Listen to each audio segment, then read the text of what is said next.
अऊज़ु बिल्लाहि मिनश शैतानिर रजीम।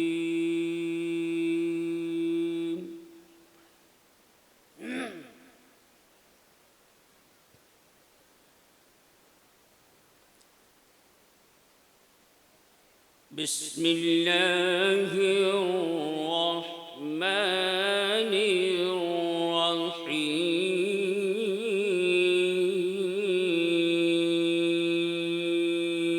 जो मैंने आपको दी है। आइए दोस्तों, इस फिजा को तब्दील करते हैं। यहाँ हमारे मेहमान मुकर्रम आए थे, इसीलिए बहुत शुक्रिया। एक ही साथ उड़ाइए मत। ये हमारे मेहमान मुकर्रम आए थे, मोहतरम परवेज सेठ साहब, जिनका बहुत बड़ा कारोबार है पूना में। अल्लाह आपके कारोबार में तरक्की दे। इनकी बातों से मुझे अंदाज़ा हुआ कि अहले मदारिस से, मदरसे के बच्चों से, मदरसे के दरो दीवार से मोहब्बत करते हैं। अल्लाह इस जज्बे को सलामत रखे। आइए जी, फिर मैं एक मरतबा शुक्रिया अदा करना चाहता हूँ मोहतरमा अर्चना रविदास साहिबा, जो महागठबंधन के होने वाले प्रत्याशी हैं जमुई लोकसभा से। आपका शुक्रिया अदा करते हैं कि आप यहाँ आए, और मुकेश जी आपका भी। आइए, इस वक्त हम और आप एक अजीम शख्सियत के हुजूर पहुँचते हैं। अल्हम्दुलिल्लाह सुम्मा अल्हम्दुलिल्लाह। इससे पहले भी हजरत से मेरी मुलाकात है अररिया की सरजमीन पे, रानीगंज में एक मरतबा। बहुत अच्छे अदीब, बहुत अच्छे खतीब, और अल्हम्दुलिल्लाह सुम्मा अल्हम्दुलिल्लाह राब्ता मदारिस इस्लामिया देवबंद के जनरल सेक्रेटरी गणेश यादव जी पुर मुखिया जी, उन्होंने भी अपनी मोहब्बतें दी। आपका भी बहुत शुक्रिया। तो मैं आपको कह रहा था, राब्ता मदारिस इस्लामिया देवबंद के जनरल सेक्रेटरी और मदरसा जामिया मदनिया समनपुरा के मुअक्कर उस्ताद और मायनाज उस्ताद अल्हम्दुलिल्लाह हमारे दरमियान तशरीफ रखते हैं। मैं इस वक्त इंतहाई अदब के साथ हजरत के हुजूर पहुँचता हूँ और इंतहाई अदब के साथ दरख्वास्त करता हूँ कि तशरीफ लाए और अपने वालेहाना खिताब से महजूज मुस्तफीद करे। इन चार मिसरों के साथ के इलाज प्यास का दरिया के पास रहता है, इलाज प्यास का दरिया के पास रहता है, यही सबब है समंदर उदास रहता है, और बड़े ही प्यार से तहजीब देखती है इसे, ये कौन बस्ती में सादा लिबास रहता है। हजरत अक़दस मुफ्ती खालिद अनवर साहब दामत बरकातुहुल आलिया तशरीफ लाए और अपने खिताब नायाब से हम सबको महसूस।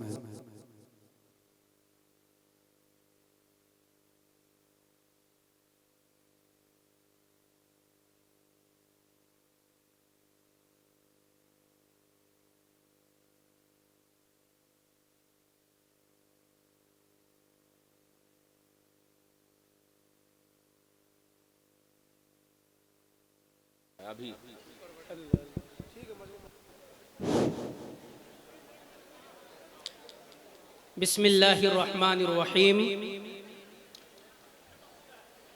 बात को शुरू करने से कबल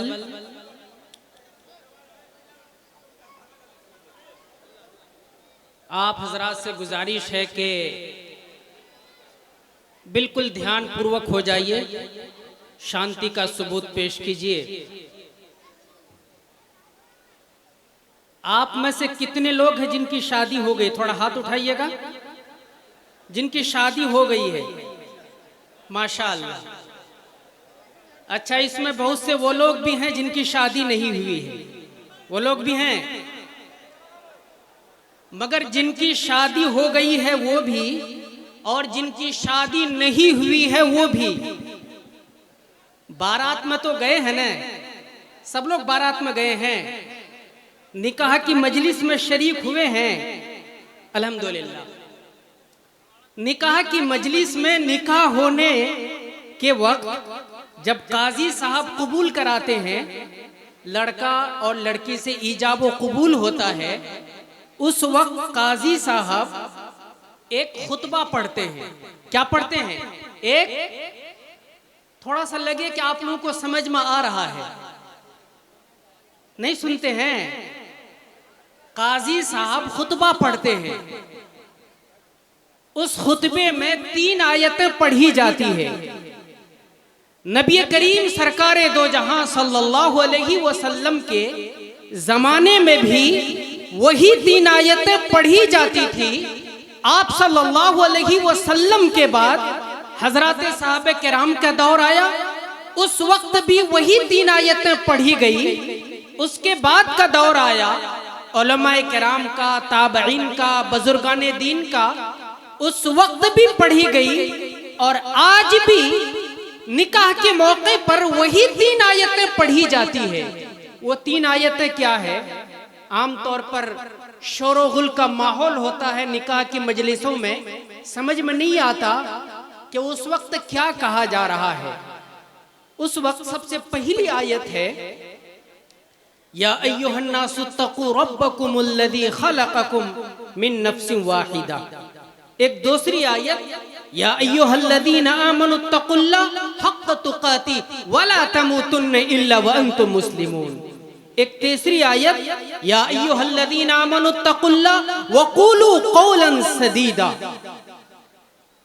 थोड़ा सा आप लोग भी, एक बहुत ही अहम मैसेज और पैगाम देना है मुझे। सोचने की बात यह है कि वो निकाह का मौका है, वो खुशी का मौका है। एक बाप खुश होता है कि आज मेरे बेटे की शादी हो रही है, और एक भाई फूले नहीं समा रहा है कि मेरे भाई की शादी हो रही है। एक बहन खुश हो रही है। ऐसे मौके पर रब की तरफ से यह पैगाम आ रहा है या अय्युहन्नासु तक़ू रब्बकुमुल्लज़ी खलक़कुम मिन नफ्सिन वाहिदा। एक दूसरी आयत पढ़ी जाती है या अय्युहल्लज़ीना आमनुत्तक़ुल्लाह। एक तीसरी आयत पढ़ी जाती है या अय्युहल्लज़ीना आमनुत्तक़ुल्लाह वक़ूलू क़ौलन सदीदा। सोचने की बात यह है कि इन तीनों आयतों में रब की तरफ से यह पैगाम दिया जा रहा है कि ईमान वालों, ए इंसानों, ए दुनिया वालों, अल्लाह का खौफ पैदा करो, अल्लाह का डर पैदा करो। शादी का मौका है, वो खुशी का मौका है, मगर उस वक्त रब की तरफ से ये हिदायत दी जा रही है, ए इंसानों, ए ईमान वालों, ए कलमा पढ़ने वालों, ए समाजो मुआशरा के वो लोग जो आज इस समाज में एक की तरफ से बेटी और दूसरी की तरफ से बेटा है, मगर सुन लो, अल्लाह का खौफ पैदा करो, अल्लाह का डर पैदा करो। ऐसा क्यों है? शादी के मौके पर यह डरने का हुक्म क्यों दिया जा रहा है?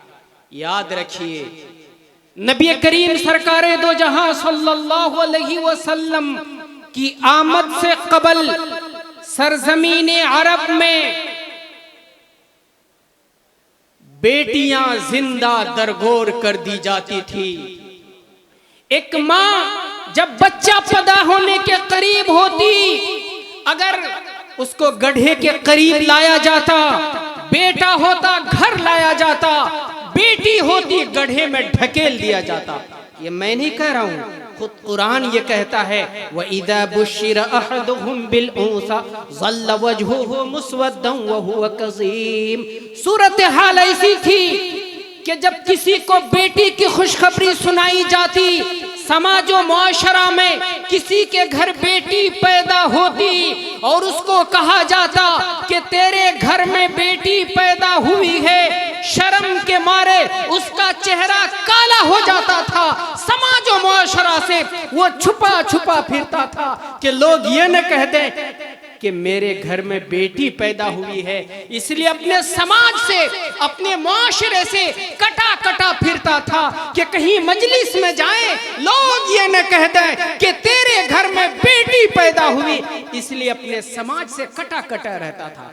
कुरान कहता है कि वो ये सोचता था कि हम इसको क्या करें, इस मनहूस को क्या करें, घर में रखें या इसको मिट्टी खोद कर इसको जमीन में गाड़ दें। कुरान कहता है ये बहुत बुरा फैसला था जो वो लोग कर रहे थे।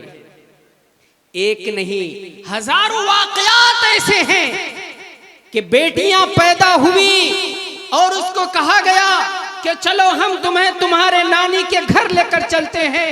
रास्ते में जंगल आया, गड्ढा खोदा गया, बेटी चीखती रही, चिल्लाती रही, कहती कहती रही, अब्बा जान अगर इस वजह से मुझे मिट्टी के नीचे दफन कर रहे हैं कि मैं तुम्हें परेशान करती हूँ, तो मैं कभी तुम्हें परेशान नहीं करूंगी, मैं तुमसे खिलौना नहीं मांगूंगी। लेकिन रब्बे जुल जलाल की कसम, वो दिल पत्थर का हो गया था। बेटी चीखती रही, चिल्लाती रही, मगर उसको मिट्टी के नीचे दफन कर दिया जाता।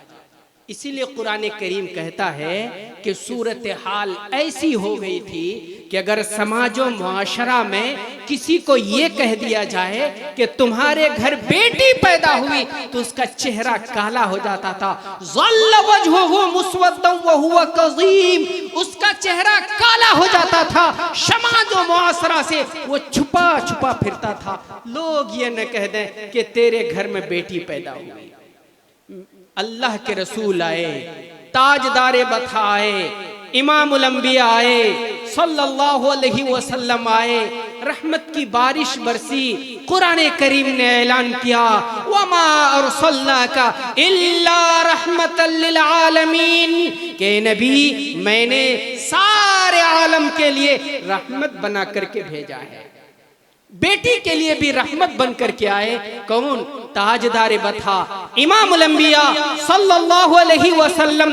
और ऐलान किया कि दुनिया वालों सुन लो, जिसके घर में 7 बेटियां हुई, दूसरी रिवायत में 5 बेटियां हुई, 3 बेटियां हुई, 1 बेटी का भी तस्करा है, और अपनी बेटियों को पाल पोस करके बड़ा किया, परेशानियां आई, परेशानियों को बर्दाश्त किया, उनकी शादी ब्याह करा दी। मेरे नबी ने ऐलान किया कि कल क़यामत के दिन ये बेटियां जहन्नम से आर का जरिया बनेंगी। दूसरी जगह मेरे नबी ने कहा कि दुनिया वालों सुन लो, जिसके घर में बेटियां पैदा हुई और उसकी वजह से परेशानियों में मुब्तला किया गया, जिसकी बहनें हुई उसकी वजह से परेशानियों में मुब्तला किया गया, उन परेशानियों को बर्दाश्त किया, कल क़यामत के दिन वो मेरे साथ इस तरह से होगा। जिस तरह से इन दोनों अंगुलियों के बीच में कोई फासला नहीं है। ए वो लोगों, समाज व मुआशरा के वो भाई, समाज व मुआशरा के वो बूढ़े बुजुर्ग, सुन लीजिए कि जिसके घर में बेटियां हुई, मेरे नबी ने ऐलान किया कि कल क़यामत के दिन मेरे साथ होगा, वो शख्स मेरे साथ होगा। अब शादी हो रही है, कहीं ऐसा न हो कि फिर बेटियों को उसी तरह से परेशान किया जाए।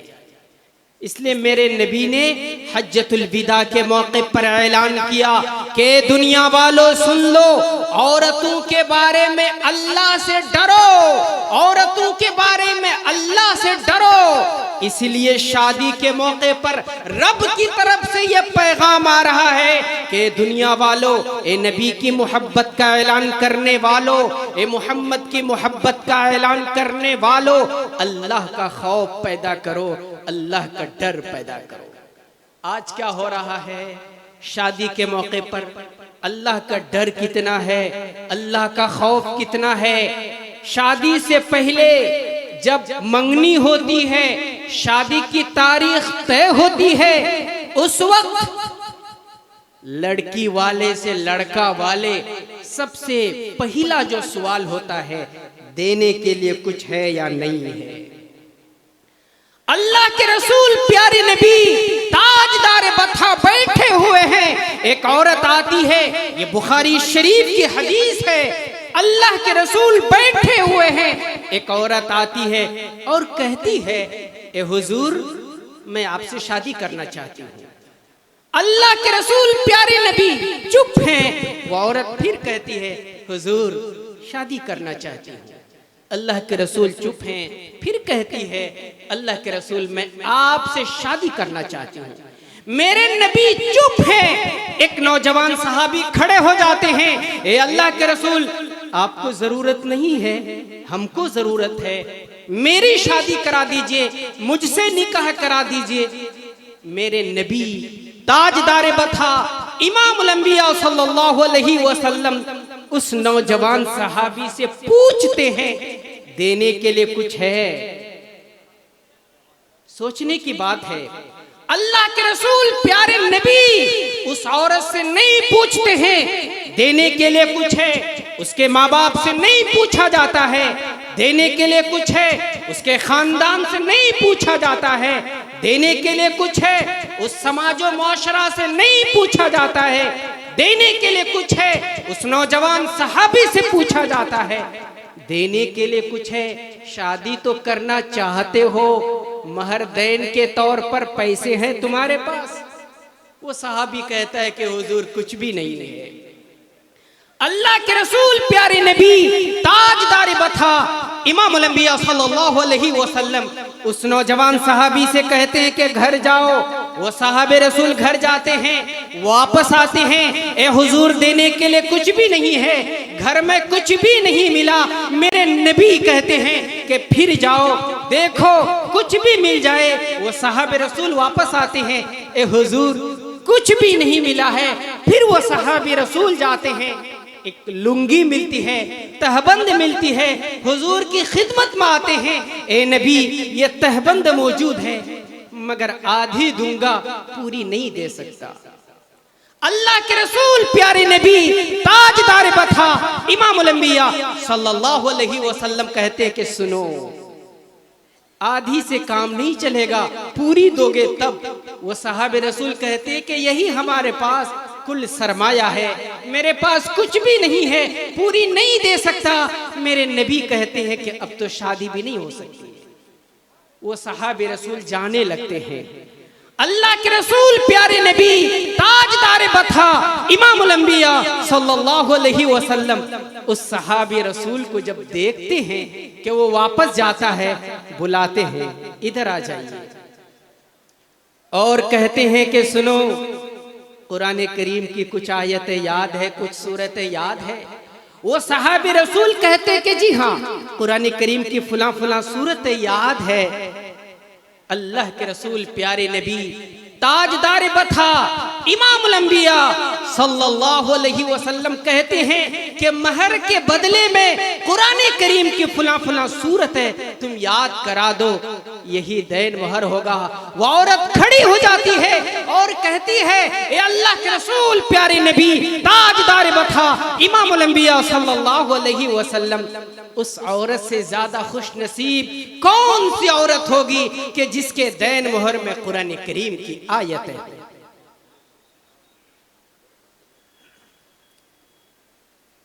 मेरे बुजुर्गों, 2-4-5 मिनट बात मुकम्मल हो जाए। मुझे कहना यह है कि अल्लाह के रसूल प्यारे नबी ताजदार बथा इमाम अल-अंबिया सल्लल्लाहु अलैहि वसल्लम ने इसके जरिए से हमें यह सबक दिया, निकाह का तरीका बतलाया कि शादी किस तरह से करनी है। इसीलिए शादी के मौके से डराया जा रहा है, ए दुनिया वालों अल्लाह का खौफ पैदा करो। अब मुझे ये बताइए कि जोहर में कितनी रकात फर्ज है? किसी को पता है जोहर में कितनी रकात फर्ज है? नहीं पता। 4 रकत फर्ज है, 5 रकत पढ़ लिया नमाज होगी? होगी नमाज? सुन रहे हैं आप लोग? नहीं होगी नमाज। इसका मतलब यह है कि जो इबादत है मेरे नबी ने उसका तरीका बतलाया कि जोहर में 4 पढ़ना है। निकाह के बारे में भी मेरे नबी ने हमें सिखलाया है कि दुनिया वालों जब शादी करो तो औरतों पर कोई बोझ नहीं देना है, किसी तरह का बोझ नहीं देना है। उलमाए किराम बैठे हैं, हजरत मौलाना अली मियां नदवी रहमतुल्लाहि अलैह वो लिखते हैं कि मेरे पास एक बाप का खत आता है, मेरी 7 बेटियां हैं, हर एक के शादी के बारे में मुतालबात होते हैं, जहेज के मुतालबात, और उस खत में लिखता है कि हजरत अगर मामला एक का होता किसी तरह से मसले को हल कर लेता। 7 बेटियां हैं और हर एक बेटी में जहेज के मुतालबात होते हैं, मुंह मांगी फीस के मुतालबात होते हैं। आप मुझे इजाजत दीजिए कि मैं जहर का प्याला लूं और जहर खुद भी खा लूं और अपनी बेटियों को भी खिला दूं। हजरत मौलाना अली मियां नदवी रहमतुल्लाहि अलैह इस वाक़े को जिक्र करने के बाद लिखते हैं कि इस वाक़े को पढ़कर अल्लाह के अज़ाब का खतरा महसूस होने लगता है। उलमाए किराम ने जहेज को रिश्वत लिखा है, रिश्वत, और रिश्वत के बारे में मेरे नबी ने ऐलान किया है, अर्राशी वल मुर्तशी किलाहुमा फिन्नार, कि रिश्वत लेने वाले रिश्वत देने वाले दोनों जहन्नमी हैं। हो सकता है कि मोहल्ले के कोई मौलवी, मोहल्ले के कोई इमाम, मोहल्ले के कोई उस्ताद जहेज लेते हों, लेकिन उनका जहेज लेना ये सबूत नहीं है, ये दलील नहीं है। मेरे नबी ने जो ऐलान किया है, अर्राशी वल मुर्तशी किलाहुमा फिन्नार, कि रिश्वत देने वाला रिश्वत लेने वाला दोनों जहन्नमी हैं। कितने नौजवान बैठे हैं, कितने बूढ़े बुजुर्ग हैं, उनका एक पैर कब्र में पहुंचने वाला है, लेकिन रब्बे जुल जलाल की कसम कभी आपने और हमने ये नहीं सोचा कि देन मुहर भी हम पर फर्ज है, जबकि मेरे नबी ने ऐलान किया है कि जिसने देन मुहर अदा नहीं किया, उनके दिल में ख्याल नहीं हुआ, वो कल कयामत के दिन ज़िनाकार की हैसियत से उठाया जाएगा। और जहेज के बारे में जो जायज नहीं है, बारात का तस्वुर 50-50, 100-100 आदमी जाएंगे, जिसे बाप का भोज समझ लिया। अफसोस की बात है मेरे बुजुर्गों, समाज से इन बुराइयों को जब तक खत्म नहीं करेंगे, समाज में इनकलाब नहीं आ सकता, नहीं आ सकता है। क्या हम लोग आज से कोशिश करेंगे कि इंशाअल्लाह जहेज नहीं लेंगे? नहीं हो रहा, हाथ उठाइए, बिल्कुल वादा कीजिए इंशाअल्लाह जहेज नहीं लेंगे, बारात में नहीं जाएंगे इंशाअल्लाह। मेरे नबी ने ऐलान किया कि लोगों, आलिनुन निकाह वजअलूहु फिल मसाजिद, निकाह का ऐलान तो करो, लेकिन निकाह करो तो मस्जिद में करो। करेंगे निकाह मस्जिद में इंशाअल्लाह। अल्लाह तबारक व तआला हम सबको अमल की तौफीक दे, आमीन व मा अलैना इल्लल बलाग। माशाअल्लाह, जज़ाकल्लाह। अभी कितने नौजवान को कह रहे थे हजरत के नौजवान हाथ उठाए, कितने बुजुर्ग चचा भी हाथ उठा के जहेज न लेने का मुतालबा कर रहे थे। बहरहाल आप अपने बच्चों की शादी में मत लीजिएगा, जिसमें हमारे दिल साहब भी अल्हम्दुलिल्लाह हाथ उठाए थे।